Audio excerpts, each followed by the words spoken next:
Bapak Ibu dosen penguji uji kinerja PPG. Perkenalkan, nama saya Ummi Farida, mahasiswa Pendidikan Profesi Guru dalam jabatan Batch 3 Kementerian Agama tahun 2025.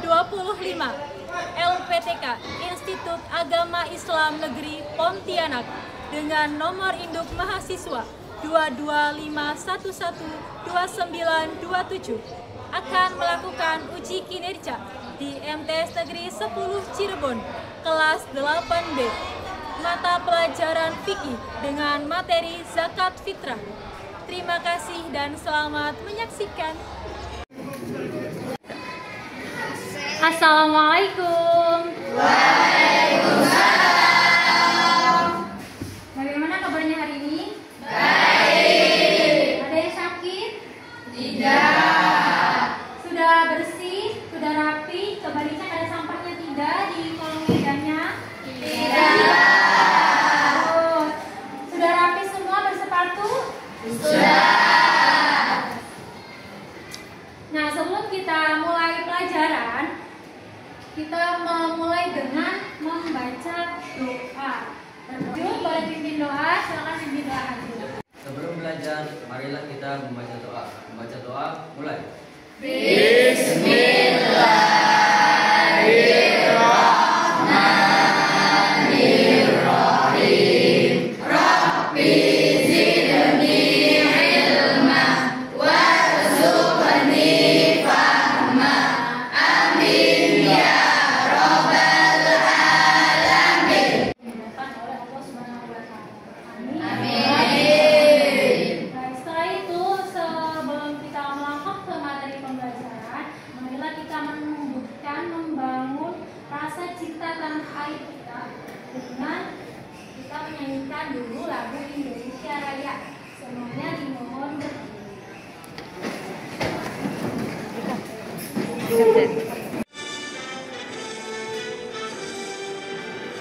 Indonesia tanah airku, tanah tumpah darahku.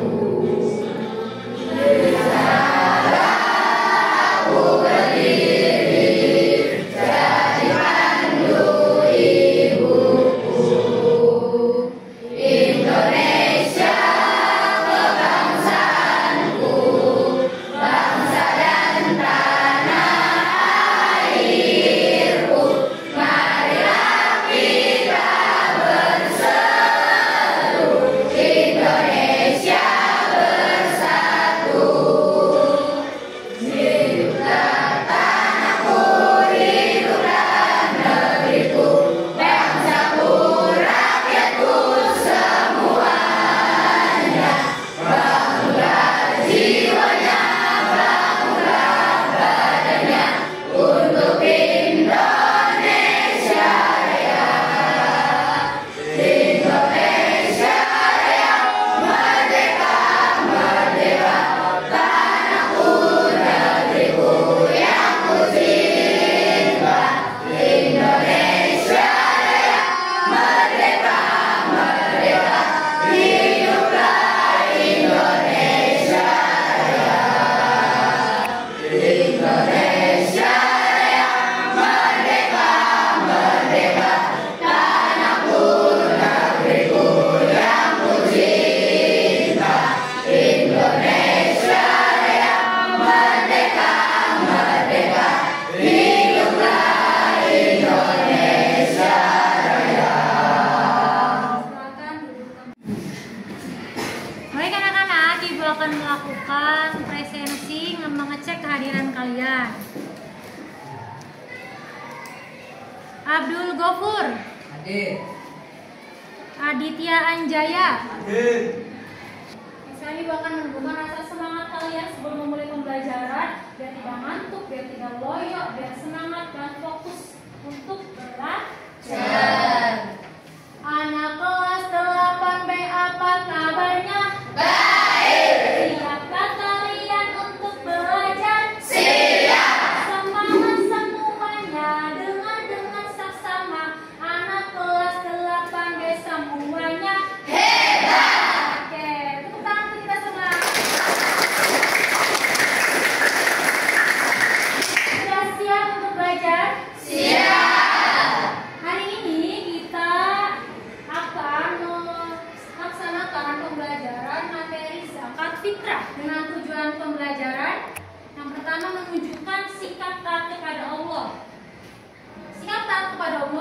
banyak macamnya.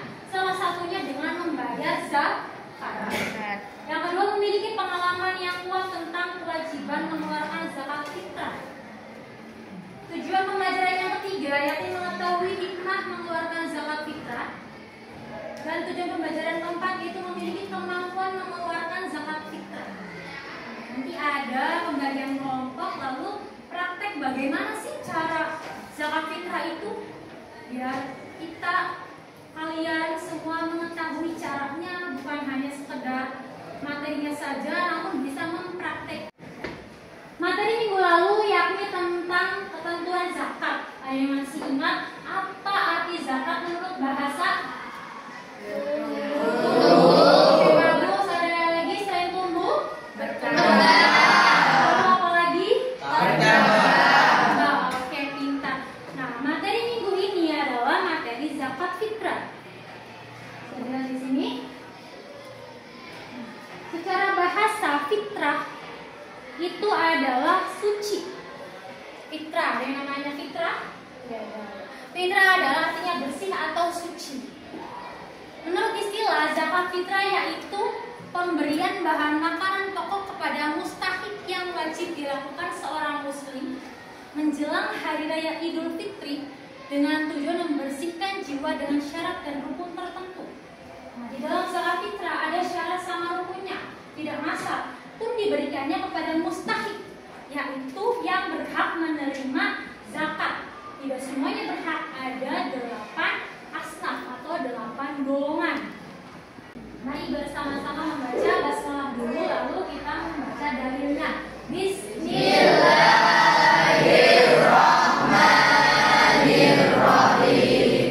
Wa aqimus sholata wa atuz zakata warka'u ma'ar raki'in. Artinya, tegakkanlah sholat, tunaikanlah zakat, dan rukunlah beserta orang-orang yang rukun.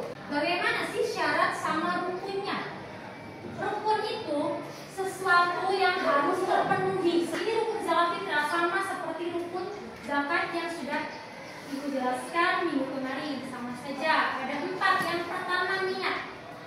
Yang kedua, adanya pemberi zakat atau disebut dengan muzaki. Yang ketiga, yaitu adanya penerima zakat yang disebut dengan mustahik. Dan yang terakhir, adanya barang yang dizakatkan. Nah, jadi barangnya ada, orang yang menerimanya ada, orang yang memberinya ada, dan harus ada lafal niatnya. Itu baru sah. Lalu syaratnya, syarat wajib zakat fitrah itu ada 4 juga sama. Yang pertama, muslim. Apa arti muslim? Orang yang beragama Islam. Di sini semua muslim ya. Orang yang beragama Islam disebut muslim. Perempuan muslimah, atau di sini sebagai kata umum jadi muslim. Yang kedua, menjumpai 2 waktu antara Ramadan dan awal bulan Syawal. Nah, yang ketiga, mempunyai kelebihan harta berupa makanan pokok. Ini contohnya, ada satu keluarga itu jangan untuk zakat, untuk makan sehari-hari aja susah. Berasnya misalnya ada 1 gelas, 1 cangkir atau 1 gelas itu ya. Nah, untuk zakat, untuk makan itu hanya untuk makan. Terus tidak ada lagi, tidak ada harta lagi. Maka orang tersebut tidak wajib zakat. Kenapa? Jangan untuk zakat, untuk makan saja tidak ada. Maka tidak wajib zakat fitrah. Nah, tapi kalau orang yang mempunyai harta yang lebih, berasnya berkarung-karung, bahkan sampai 1 gudang, itu sangat wajib untuk zakat fitrah. Syarat selanjutnya yaitu berupa makanan pokok penduduk setempat. Makanan pokok penduduk setempat. Kita tinggal di Indonesia. Apa makanan pokok kita? Beras. Tapi dimasak dulu jadi nasi ya. Tidak berasnya dimakan langsung. Ada yang makan beras langsung? Tidak. Jadi bahan makanan pokoknya nasi. Kalau tinggalnya bukan di Indonesia, contoh di Amerika. Ada yang pernah tinggal di Amerika? Belum. Ada yang mau ke Amerika? Mau. Oke, belakang tapi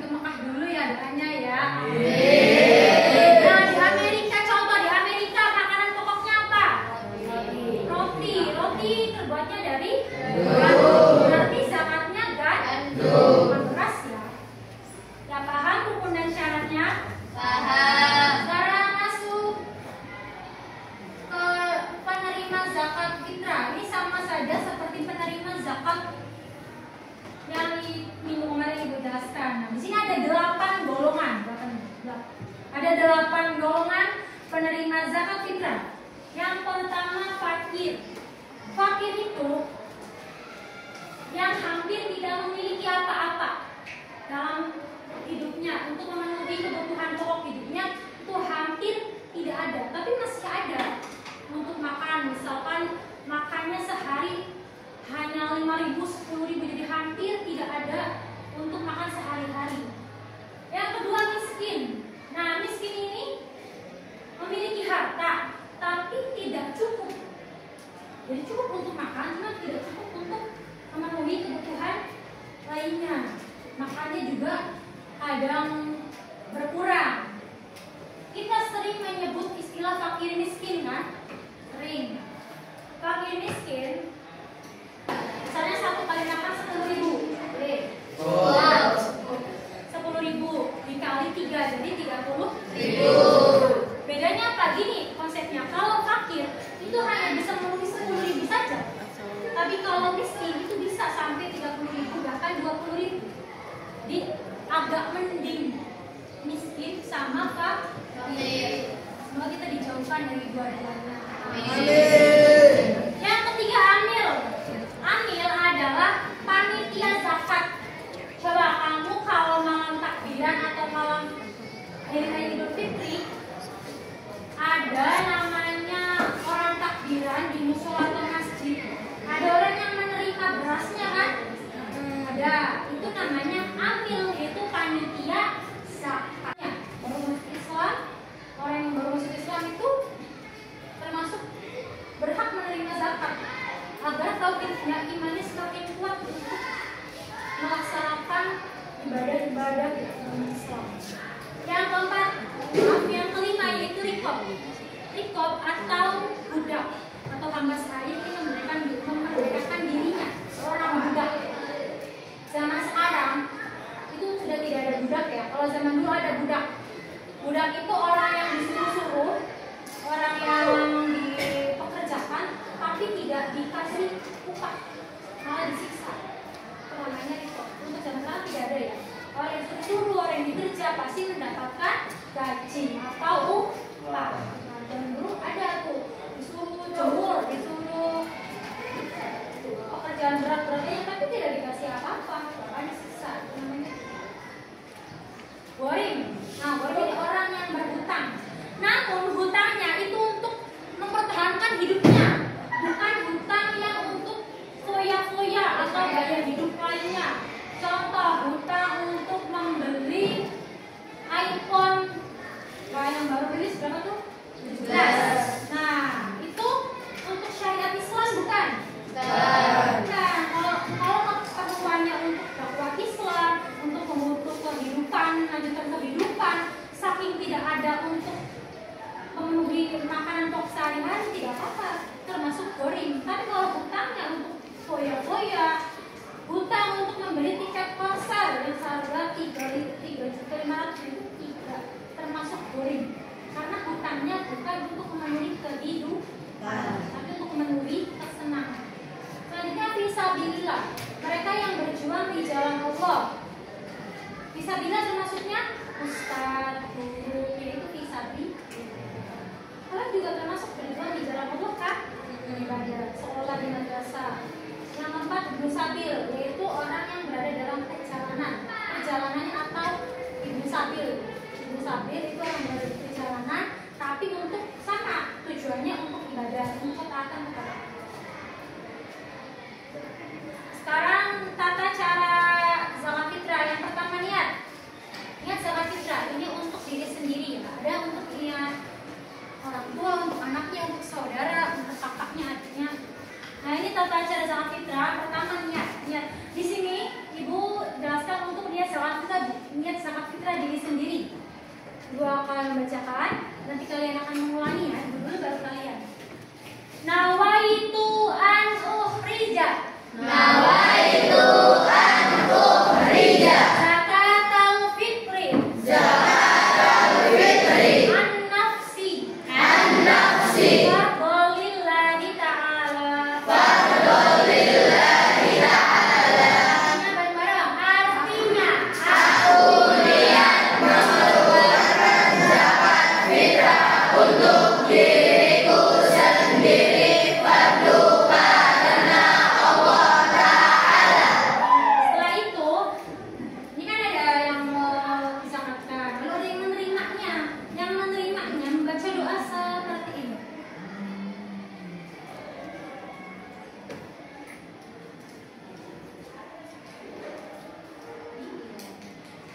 Iman.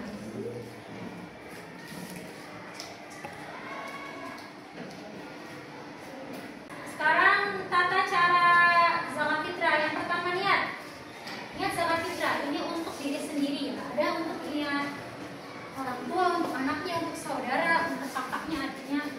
Nah ini tata cara zakat fitrah. Pertama niat. Di sini ibu jelaskan untuk niat zakat fitrah diri sendiri. Ibu akan membacakan, nanti kalian akan mengulangi ya. Ibu dulu baru kalian. Nawaitu an ukhrija. Nawaitu an ukhrija Zakatal fitri. zakatal fitri An nafsi. an nafsi Fardolillahi ta'ala. fardolillahi ta'ala. Artinya bareng-bareng. Artinya Aku niat mengeluarkan zakat fitrah untuk diriku sendiri fardu karena Allah Ta'ala. setelah itu, ini kan ada yang mau zakatkan, lalu ada yang menerimanya. Yang menerimanya membaca doa seperti ini.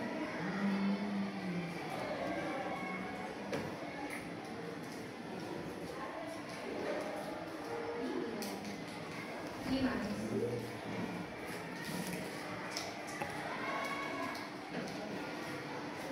Oke. Zakat fitrah di sini ada 4 waktu. Yang pertama, waktu yang diperbolehkan dari awal Ramadan tanggal 1 Ramadan sampai akhir Ramadan boleh. Nggak apa-apa. Yang kedua, waktu yang paling utama. Waktu yang diutamakan itu terbenamnya matahari pada akhir bulan Ramadan. Terbenamnya matahari berarti maghrib. Apa ada pertanyaan? Ada Bu, Ya silakan Adini.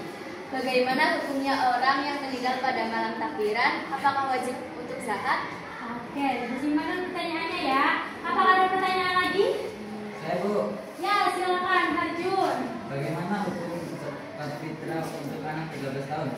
Bagaimana hukum zakat fitrah untuk Anak 13 anak tahun. 13 tahun? Oke, disimpan pertanyaannya. Ada pertanyaan lagi? Sudah cukup tidak ada? Oke, terima kasih atas pertanyaannya. Nah, ada 2 pertanyaan. Yang pertama, bagaimana hukumnya orang yang meninggal ketika malam takbiran? Apakah wajib zakat fitrah? Yang kedua, bagaimana hukumnya zakat fitrah untuk anak 13 tahun? Ibu akan jawab yang pertama. Sebelum Ibu jawab, apakah ada yang mau menjawab pertanyaan hari ini sama Arjun? Ada yang paham? Ada yang mau menjawab? Belum tahu? Oke. Bagaimana hukumnya kalau orang meninggal ketika malam takbiran? Apakah wajib bayar zakat fitrah? Di sini ada syarat wajib zakat fitrah menjumpai 2 waktu antara Ramadan dan awal Syawal. Meninggalnya malam takbiran berarti setelah maghrib. Ketika maghrib itu sudah memasuki bulan Syawal. Nah, jadi hukumnya tetap wajib membayar zakat. Dizakatkan oleh keluarganya, atau anaknya, atau oleh suaminya, itu dizakatkan. Sudah cukup paham? Hukumnya wajib ya, karena apa? Karena masih menjumpai. Nah, kalau meninggalnya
materi zakat fitrah hari ini, apakah ada yang sulit? Tidak. Kalau perasaan kalian tentang zakat fitrah, apakah senang atau tidak? Senang. Coba, kalau tidak ada yang sulit, berarti kalian sudah memahami materi zakat fitrah. Ibu mau tanya ke kalian, hari mengulangi materi zakat fitrah. Apa arti fitrah menurut bahasa? Ada yang tahu? Suci, pintar, bersih. Oke, pintar. Bagaimana niat untuk zakat fitrah untuk diri sendiri? Ada yang ingat? Ingat semuanya? Ingat semua. Oke, pintar. Ibu mau dengar. Niat zakat fitrah. Nawaitu an ukhrija zakatal fitri an nafsi lillahi ta'ala. Bagus. Kalian sudah memahami cara memberikan zakat. Panitia zakat disebut apa? Amin. Pintar sekali. Orang yang baru masuk Islam disebut Mu'alaf. Ada berapa golongan yang berhak menerima zakat? 8. Oke, bagus sekali. Nah, Ibu akan memberikan tugas kepada kalian untuk minggu depan, yaitu materinya tentang zakat mal. Kalian ada gambaran tentang apa itu zakat mal, bagaimana itu zakat mal. Nah, jadi nanti Ibu akan menjelaskan minggu depan. Kalian siap? Siap. Terima kasih. Kelas 8B semuanya Hebat. Baik, Ibu cukupkan untuk materi hari ini anak-anak. Terima kasih atas perhatiannya. Semoga ilmu hari ini bermanfaat untuk kita semua. Amin. Amin. Jadi kita mengucapkan hamdalah bersama-sama. Alhamdulillah. Wassalamualaikum warahmatullahi wabarakatuh. Waalaikumsalam warahmatullahi wabarakatuh. Sekian video pembelajaran uji kinerja PPG saya. Semoga bermanfaat. Terima kasih. Wassalamualaikum warahmatullahi